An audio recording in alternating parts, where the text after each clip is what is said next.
Imagine for a second that you're building a company. And not just any company, right? We're talking about a tech empire that's currently valued at a staggering $965 billion. Yeah, nearly $1 trillion. Exactly. So you're creating arguably the most powerful technology on Earth, but at the exact same time you're cashing these massive checks.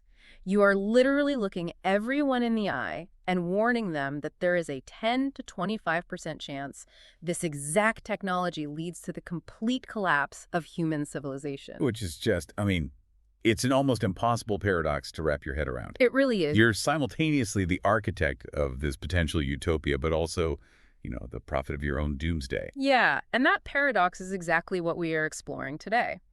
Our mission for this deep dive is to unpack the fascinating and honestly deeply contradictory world of Anthropic. Yeah, they really are an absolute juggernaut in the AI space right now. They are, and it's run by this sibling duo who are basically trying to steer artificial intelligence toward this golden age while frantically building guardrails against a global catastrophe. And our source material today gives us just this incredible, unfiltered window into that exact tension. We're drawing from a really revealing Bloomberg Originals documentary transcript. Right. It takes us totally inside Anthropic's rapid rise. So we're going to explore their origins, their massive impact on the economy, and white-collar jobs. Which is huge, by the way. Oh, massive. And we'll look at their really intense geopolitical clash with the Pentagon. And then finally, we'll talk about this terrifying unreleased AI model that they are literally keeping locked away in a vault. Okay, let's unpack this by starting at the beginning. Because to understand how Anthropic operates, you really have to understand who built it. And crucially, why they defected from the biggest AI company in the world to do it in the first place. Right. And the dynamic between the leaders, Dario and Daniela Amodei, is it's really the engine of the whole operation. The sibling duo. Yeah, the siblings. You have this classic visionary and operator pairing. So Dario is the brother. He's the visionary. He has this deep background in physics and neuroscience. I read he was taking UC Berkeley math classes when he was still in high school. Exactly. The guy is brilliant. And he's actually the one who identified something in AI called scaling laws. Oh, wait, let's pause on that. Because scaling laws were a totally countercultural idea at the time, right? Completely. I mean, the prevailing wisdom in Silicon Valley back then was that to make AI smarter, you had to completely rewrite the underlying algorithms. Like you had to invent some magical, fundamentally new way for the computer to think. Right. But Dario looked at the math and basically said, no, you don't. You just need to feed the existing model way more data and give it way more computing power. You scale it up. Just throw more at it. Exactly. He realized intelligence isn't necessarily this special spark you have to invent out of thin air. It can actually just be an emergent property of massive volume. That's wild. Yeah, if you build a big enough neural network and give it enough information, it just figures out how to be smart on its own. Which was a massive paradigm shift. And then, so you have his sister, Daniela, and she is the operator. Right, she has an arts background, actually, and she was a really early employee at Stripe. So her role is essentially to take Dario's swirling, cosmic, theoretical thoughts about emergent intelligence and, turn them into actual executable business action. Which every visionary desperately needs. Oh, 100%. And they started this company during the pandemic, literally meeting in Presida Park in San Francisco. Just sitting on the grass? Yeah, sitting on the grass. And amazingly, of the 7 original co-founders who sat in that park, all 7 are still at the company today. Which, I mean, let's be real, is basically unheard of at this scale in tech. But here is the really juicy Silicon Valley lore from the sources. They didn't just start Anthropic in a vacuum. No, they didn't. They were originally at OpenAI. And they didn't just leave over some, mild disagreement about product timelines or equity. They left because of a fundamental lack of trust. Right. The sources highlight that they felt a real lack of honesty and just a complete misalignment on values with OpenAI's leadership. So they walked away to build what they considered a quote-unquote good AI. But building a good AI requires actually defining what good even means. Yeah, and that is not easy. Anthropic approaches this through something they call constitutional AI. So their chatbot, Claude, doesn't just guess what sounds nice based on scanning random internet forums. Right. It's trained to follow a foundational constitution. They drew really heavily on documents like the UN Declaration of Human Rights. Which is fascinating. It is. They even consulted with religious leaders to find these sort of core transcendent values that have guided humanity for millennia. The goal is to give Claude a personality they describe as professional warmth. Professional warmth. Yeah, like approachable, helpful, but distinctly distant. Which apparently didn't always go perfectly at first. The source material shares this hilarious detail about the early versions, specifically back in the Claude 2 era. Oh yeah, the nanny phase. Yes. It was apparently way too nanny-ish. Like a user would ask it for something totally benign, say, the weekend weather forecast. And Claude would respond with this deep, overwhelming concern for their personal well-being. Just aggressively advising them to stay hydrated. Exactly. Make sure you avoid strenuous activity in the sun. It was just too much. Yeah, they definitely had to dial that back. Because tuning an AI's personality is incredibly delicate. It's like tuning a very sensitive radio dial, On one end, you have a cold, unfeeling calculator that just spits out raw data.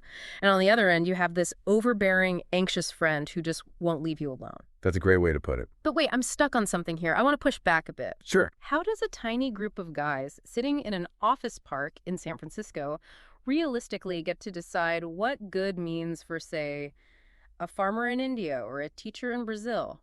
Aren't they inevitably going to impose their own highly specific cultural biases onto a tool that's meant for the entire globe? I mean, that is the million-dollar question. Yeah. And it's an ongoing, imperfect tightrope walk. Yeah. Anthropic openly wrestles with it, actually, because there is no universal objective standard for human morality. Well, everyone disagrees. Exactly. So by anchoring to things like the UN Declaration of Human Rights, they're basically attempting to use the broadest possible human consensus as their baseline, rather than just relying on the political preferences of a few tech workers in California. They're trying to find the lowest common denominator of human decency. Basically, yeah. Okay, so if they've successfully programmed Claude to have this professional warmth and this strict ethical baseline, what happens when you let that highly capable, overly ethical entity loose in the corporate world? Because Anthropic made a very deliberate pivot away from how a lot of AI companies were operating at the time. Yeah, they really swam against the current there. Early on, competitors were building these flashy consumer apps based entirely on keeping you engaged. Showing you ads. Right, serving up what Dario actually calls slop, just to keep your eyeballs glued to the screen. And Anthropic just completely rejected that model. They pivoted hard. They went straight toward enterprise solutions, launching these tools called Claude Code and Claude Cowork. And the rationale wasn't just financial. It was deeply tied to those values we were just talking about. They wanted to build a business model that didn't constantly conflict with their ethics. Make money, but do it cleanly. Exactly. They want their AI to be used to cure diseases, to crunch massive data for biotech and pharma companies, or, figure out how to make power grids cheaper and more efficient. Those are fundamentally enterprise applications. They want Claude doing the heavy lifting in the background of human progress, not just generating memes for Twitter. Precisely. And the people building these enterprise tools have incredible origin stories. The sources mention this guy, Boris Cherny. Oh, this story's amazing. It really is. So Boris was an engineer who had basically opted out of the rat race entirely. He was living in rural Japan, making homemade miso at these slow-paced farmers markets. It's living the dream. Totally. Then he tries an early AI chatbot, gets his breath completely taken away by the sci-fi implications of what he's looking at, and moves all the way back to the US to build Claude Code. And the kicker here, today, Claude writes 100% of his code. Wait, 100%? 100%. It's a staggering reality. And that reality is scaling at a pace that is frankly hard to even comprehend. I bet. The sources note that Anthropic saw 80 times annualized growth in the first quarter of the year. The number of other businesses plugging directly into their system, what they call API volume, is up 17 times. Wow. But this massive rapid success triggered a literal economic shockwave. Traders actually started calling it the SaaSpocalypse. The SaaSpocalypse. Yeah. $285 billion in software market value simply vanished overnight. Just gone. And it makes sense why it vanished, right? Because if an AI like Claude can write perfect code instantly, the massive moat that premium software companies have enjoyed for decades just disappears. Exactly. The barrier to entry for building complex software drops to zero. If you need a custom inventory management system, you don't need to pay a tech giant millions of dollars a year for their software as a service, for their SaaS. You just ask the AI to build you one by tomorrow. No wonder the market panicked.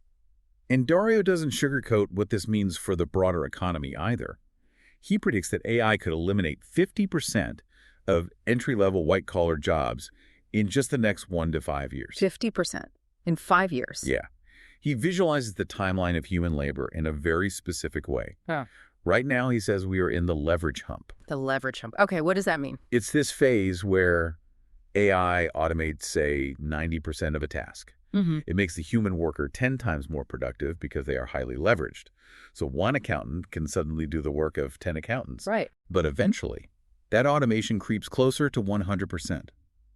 The AI won't just make you faster at the task. It will just do the task entirely, without you. See, here's where it gets really interesting. Think about Boris Cherny and his team of engineers at Anthropic. Yeah. They are using AI to write code, which builds better AI, which can then write even more code. It's like a factory machine whose only job is to build a faster version of itself. Right, an intelligence explosion. Exactly. Eventually, the machine operates at a speed the human supervisor can't even perceive. So if these engineers feel like they have, quote, superpowers and a jetpack right now, aren't they basically just using that jetpack to fly themselves directly into obsolescence? Honestly. The engineers themselves acknowledge it. Some of them openly feel like it might literally be their last job. That is terrifying. It is. But Dario's vision for surviving this transition relies heavily on the global economic pie expanding dramatically. Well, if AI makes energy, healthcare, and goods unimaginably cheap, the whole foundation of the economy changes. He argues we will absolutely need universal basic income. UBI. We'll also need a massive return to physical world manufacturing, like actually building infrastructure in the real world with our hands. And crucially, there will be a massive shift toward human-to-human jobs. Like medicine. The sources use a really great doctor analogy for this. They say, very soon, an AI will be a far better diagnostician than any human physician. Oh, easily. It will look at your charts and instantly know exactly what's wrong with you and exactly what tests to run. But an AI cannot physically press on your stomach and ask if it hurts. Right. It cannot sit by your hospital bed, hold your hand, and offer genuine empathy while you process a really scary diagnosis. And so the human bedside manner becomes the primary economic value, while the machine handles the cognitive heavy lifting. It's a huge shift. But, the economic disruption is massive, sure. Yeah. The stakes get even higher, though, when you look at the global military chessboard. Oh, absolutely.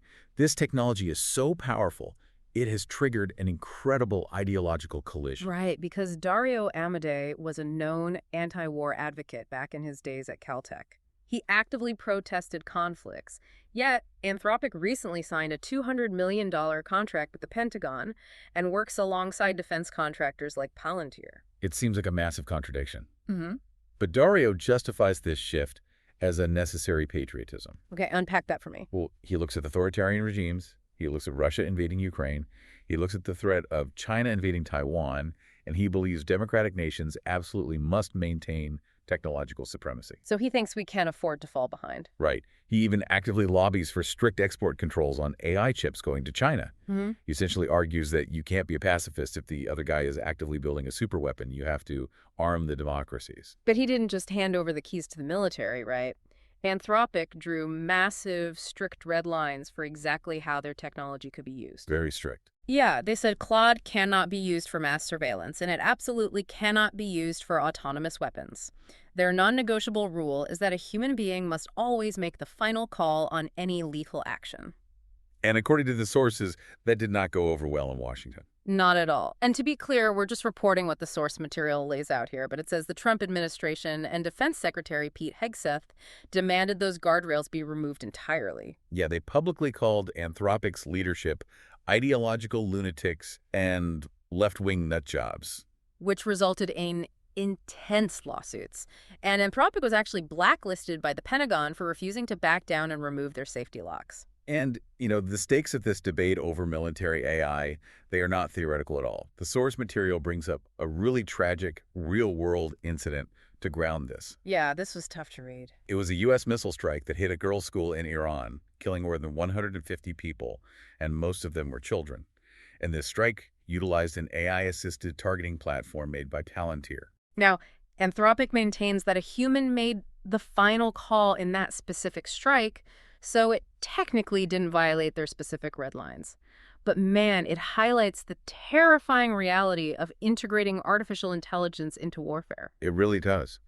The sources quote a U.S. official saying that with the help of large language models parsing intelligence data, The U.S. military's targeting capacity jumped from hitting 1,000 targets a day to 5,000 targets a day. A five-fold increase. That is an incredible acceleration of lethal force. The machine can find targets faster than humans can even verify them. Which is Anthropic's core argument, right? That strict human oversight is the only way to prevent a Dr. Strangelove scenario. Exactly. An accidental automated escalation where machines just start firing at each other and trigger World War III before a human can even pull the plug. Think about it this way. Anthropic is essentially selling the military a state-of-the-art fighter jet, but they've permanently locked the weapon system with a cryptographic key, and they're telling the generals, hey, you can only use this for reconnaissance. I mean, I have to push back here. Are they dangerously naive? Can a private company sitting in an office park in San Francisco really think they can micromanage the U.S. military's rules of engagement once this incredibly powerful technology is already out of the box? Well, that question of control is the central anxiety of the entire AI industry right now. And it reaches its absolute peak with this secret that's discussed in the sources. The vault. Yes. Lurking in the background of all this public debate over the Pentagon was an unreleased AI model internally known as Mythos. Mythos. And this wasn't just a small upgrade. Mythos was a massive leap in capability. It was so powerful that it identified thousands of zero-day cybersecurity vulnerabilities across every major operating system. And for anyone who doesn't know, a zero-day vulnerability is exactly what it sounds like. It's a flaw in the software that the original creators don't even know exists yet. Meaning they have had 0 days to fix it. Exactly. So if released, the fear was Mythos could be used by bad actors to effortlessly hack banks, steal state secrets, or just completely cripple a nation's critical infrastructure. Which is horrifying. One of the early testers literally described Mythos as a, quote, superweapon. They said you should be required to hold a gun license just to be in the same room as it. And they begged Anthropic not to release it. And surprisingly, Anthropic actually listened. They chose not to release it publicly. Instead, under an initiative called Project Glasswing, they shared it selectively with defensive organizations, including the NSA. Even while facing that Pentagon blacklist, mind you. Right. They decided the only safe path was this high-stakes cat-and-mouse game. Basically, give the model to the defensive quote-unquote good guys so they can patch the zero-day vulnerabilities before the bad guys inevitably build a similar model and try to exploit them. But making that choice severely hurt Anthropic commercially. I mean, they took a massive financial hit by keeping their best, most capable product locked in the basement while their competitors just kept releasing shiny new tools. It's a level of self-regulation you rarely see in capitalism. Very rarely. And it brings up a historical comparison that Dario thinks about a lot. Because people constantly look at AI and think of the atomic bomb, casting Dario as a modern J. Robert Oppenheimer. But he completely rejects the Oppenheimer comparison. Totally rejects it. He views Oppenheimer as a failure case. Interesting. Why? Well, Oppenheimer was this larger-than-life figure who tried to be at the center of everything, built the bomb, and then ultimately lost complete control of how it was actually used. Right. The politicians took over. Exactly. So instead, Dario identifies with Leo Szilard. Szilard was the physicist who first conceptualized the nuclear chain reaction, but his main focus from day one was on establishing rigorous checks and balances to manage the power, rather than just building the weapon and handing it over. And Dario is intensely frustrated by how the rest of Silicon Valley is handling this immense power. The sources highlight his annoyance with what they call the regulation yo-yo. Oh yeah, the yo-yo. You have these tech bros who start out screaming that any government regulation will apocalyptically destroy innovation. But the second they see how dangerous their own models actually are behind closed doors, they completely panic. Right. They run to Washington begging the government to step in and nationalize everything. It's whiplash. Yeah. But Dario is advocating for a more moderate, sensible approach. He wants mandatory pre-release auditing of these models by independent third parties. Which makes sense. He points out a terrifying historical anomaly here. AI is the first transformative, globally disruptive technology in history built entirely by the private sector. Yeah, I never thought of that. Yeah, think about it. Nuclear energy, the internet, GPS, those all originated with governments and had massive public oversight. Leaving AI entirely up to private tech companies is just a fundamentally dangerous and unstable situation. So what does this all mean? Dario uses this incredible analogy to explain their safety philosophy to the public. He says, imagine an airline tells you their brand new plane is 10 times safer than any of their competitors. That sounds great. Right. But then they add, however, there's still a 25% chance this plane crashes. You would never get on that plane. 25% is way too high. Way too high. And that is Anthropic's stated driving goal to get that 10 to 25% chance of civilizational collapse down to a fraction of a percent, to make the plane actually safe to fly. I understand the goal. I really do. But the logic of that analogy drives me crazy. How so?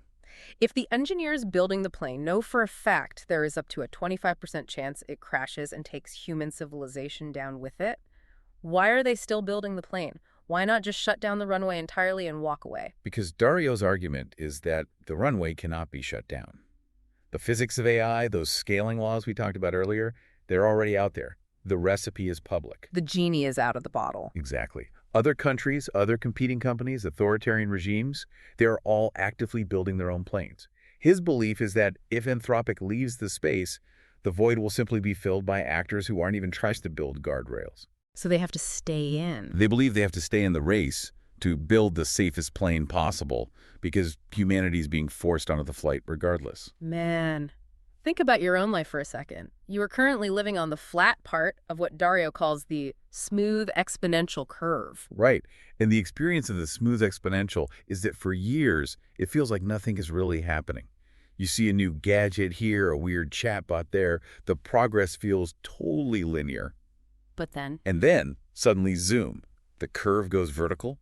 The breakthroughs start compounding on each other daily. And whether you are a software engineer worried about your code being automated, or a manager trying to adapt your team, or just an everyday person navigating the internet, the decisions being made right now by this brother and sister duo in San Francisco are actively shaping your future economic value. And your global security. It is an immense, almost suffocating burden to carry. And the source material leaves us with this striking image of how the CEO of this trillion-dollar juggernaut copes with it all. The pressure of potentially ending civilization or fundamentally altering human purpose forever. A great story. To find his zen, Dario Amodei occasionally unplugs, goes to Italy, and just sits in a field looking at his horse, Calypso. Just staring at a horse. Yeah. And he notes that Calypso is perfectly, completely happy. Why? Because she knows absolutely nothing about artificial intelligence. It's such a profound contrast. The creator of superintelligence finding his only peace in the presence of complete animal ignorance. It really paints a picture, and it leaves us with something I want you to mull over as you go about your day.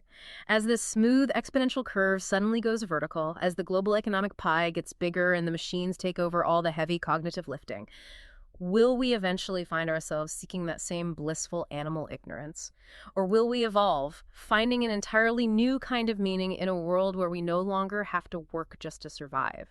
Think about it.